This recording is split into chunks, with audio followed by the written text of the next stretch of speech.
I'm Justin Davis, and this is Drone Camps RC.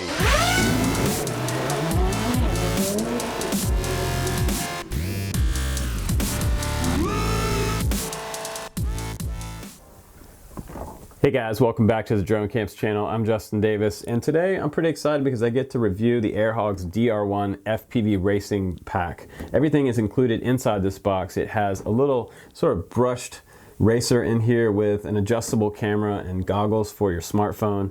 Now I'm going to give you a pro and con review of this.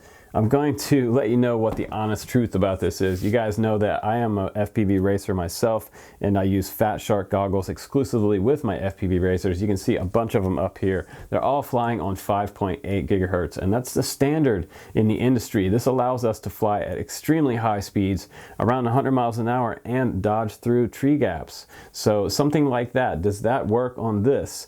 This is going to be working on Wi-Fi FPV. So Wi-Fi is different than running on 5.8.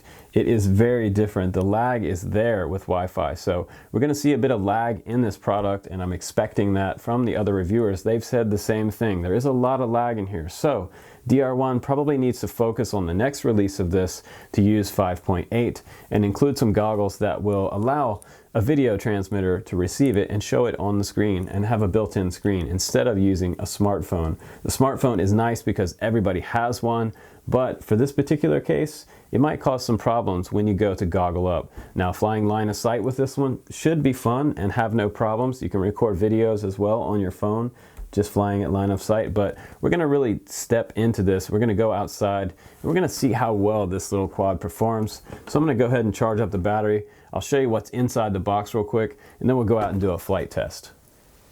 Now this quad is available at Target or Walmart, on Amazon.com.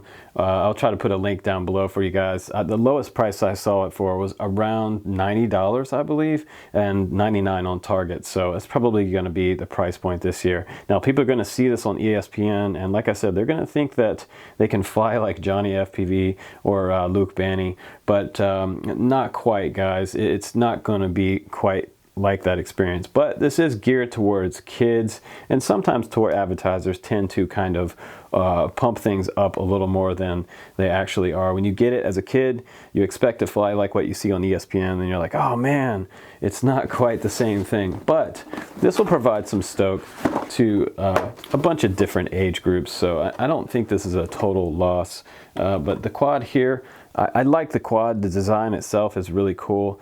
It does have that tiltable camera, and unlike another quad that I just reviewed on this channel that had a camera that pointed down, with FPV, everybody knows that we need a camera that points up. So this one has it, because when you change that angle and you're flying like this, if you're flying at this angle, like just like that, you're going to be looking straight ahead with a little bit of upwards camera tilt, and that's important. You have your FPV antenna coming out the back here, transmitting that Wi-Fi signal back to your phone. Hopefully not laggy enough, not too laggy. Now, what I don't like about this, let's go ahead and jump right into this. I don't like the fact that this battery is not removable, because what does that mean? It means I can't fly multiple batteries out in my backyard. I can only fly one time, and then I got to put this back on the charger and recharge it. So that's definitely a thumbs down for this particular quad. If it had rechargeable batteries that you could just replace, maybe you could buy 4 or 5 of them, that would be a good deal.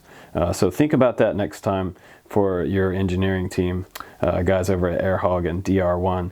Now, it also does have some pretty aggressive props on here. I like the way these props look. They look like they're going to have tons of speed, and it looks like this little guy should move out pretty quick. There's an on and off switch back here, and just switch it to that 1 there. You see a red light come on, and then we switch it back to 0, and it goes off. Right below that is the charge port, and there's a little USB charger that comes along with it here. Just plugs into your laptop or into any type of AC outlet USB charger. Also in the box we have a set of goggles, and I wouldn't really call these true goggles because it is a smartphone style goggle case. If I open up the front right here, your smartphone goes in, and it's huge in here. It does have a Fresnel lens inside here, so it's amplifying what you see inside. It's going to look like you're looking at a movie theater.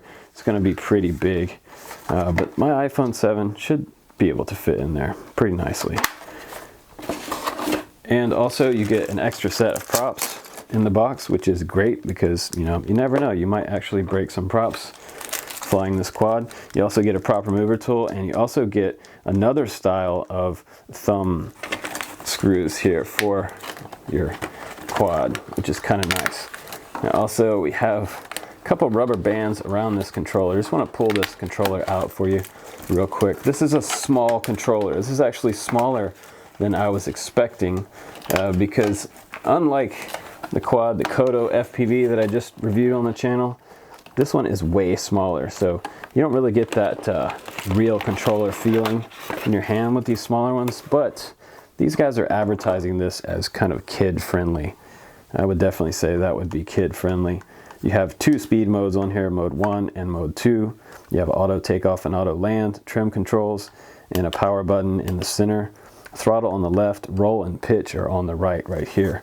In the back, it looks like this might have to have some kind of a pencil or something to push down, but it probably takes 2 AAA batteries inside this transmitter. So I'll go ahead and get some transmitter batteries, and we'll get this battery charged up. We'll go outside and do some flying. All right, guys, welcome to our little flight test. First thing we're gonna do is we're gonna do a line of sight flight test, and then we're gonna land it and do some quick FPV with the goggles here and my cell phone. So let's go ahead and get this little quad off the ground and show you how well it flies right here out in the field with this little tiny controller. So I'll start out in mode 1, and then we'll go to mode 2, and we'll show you how it flies in both of those different modes. So here we go.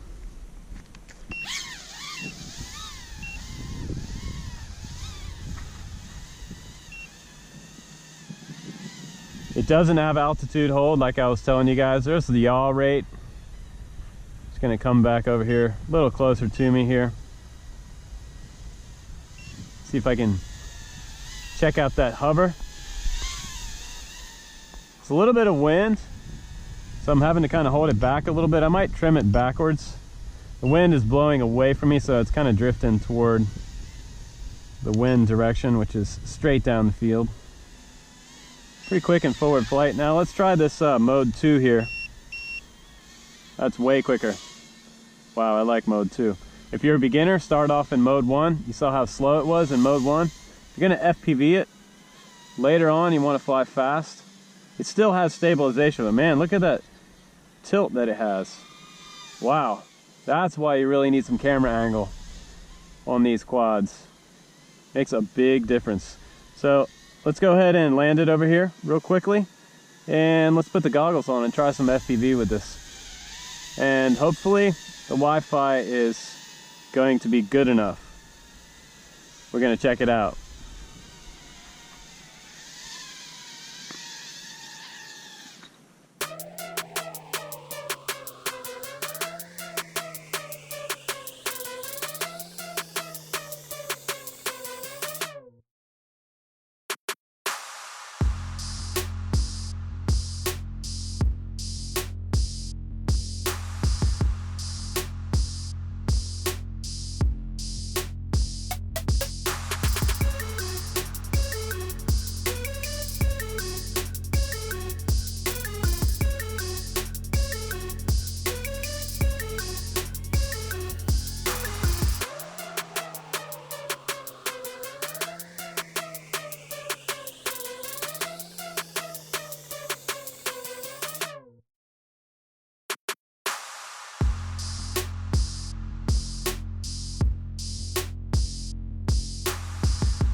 Okay guys, let's go ahead and give this some final thought here.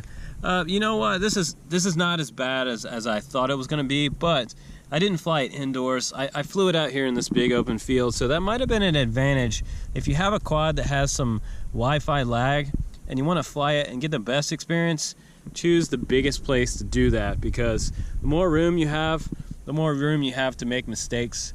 Because indoors, it just seems like this might have a little too much lag and you might end up hitting the wall pretty quickly. So flight characteristics, in mode 1, it was actually pretty docile. I think just about anybody could fly this in that mode 1.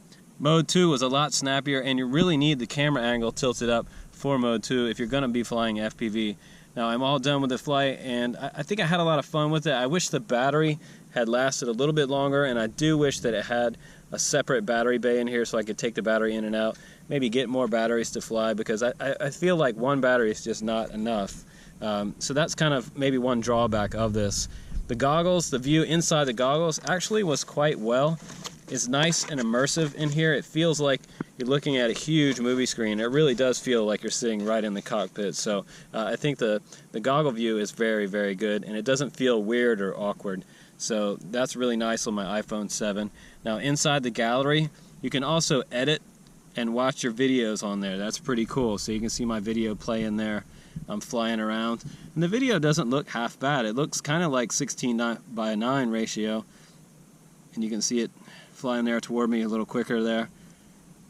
Pretty cool though. I can choose that video, and then I can take it in the editor. Once I take it into the editor like this, I can add things to it, like I can add racing gates or missiles coming in there.